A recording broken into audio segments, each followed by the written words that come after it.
हरिओम. योगदास श्री जयगणेश जोशी लिखित भक्तिबोधामृत 77. मुक्त भाव. नाटक, सिनेमा, सिरियल्स इत्यादी ठिकाणी अभिनय करणारे जे कलाकार असतात ते त्यांना दिलेल्या पात्राचा, रोलचा हुबेहूब अभिनय करतात. एका कथानकात रडायचा अभिनय करून दुसऱ्या ठिकाणी जातात आणि तिथे हसायचा अभिनय बेमालूम करतात. इतकेच काय, तर एकाच प्रसंगात रडायचा आणि तत्क्षणी हसायचाही अभिनय करतात. भक्तांनी यापासून साधना शिकावी. कुटुंबामध्ये, समाजामध्ये करुण प्रसंग ओढवला तर रडत न बसता त्याने प्रसन्न राहायला शिकावे. कधी कधी साधना म्हणून एकदम क्रोधी झाल्याची धारण करावी आणि अचानक काही क्षणार्धात हसायला लागावे. कधी गंभीर व्हावे, उदास व्हावे आणि काही अवधीमध्ये मोकळेपणाने बोलायला लागावे.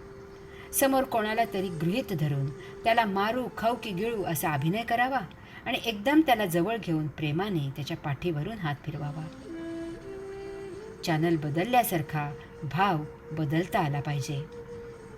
हे अशासाठी की भक्ताची भावनाविवश होण्याची सवय सुटायला पाहिजे. जरा काही झाले की काही भक्त त्यात गुंतून जातात. हे ध्यानासाठी चांगले नसते. अशी साधना केली तर प्रसंग कोणताही असला तरी भक्त साक्षी राहू लागतो. अशाच प्रकारे स्वप्नमुक्ती प्राप्त करावी. हरि ओम.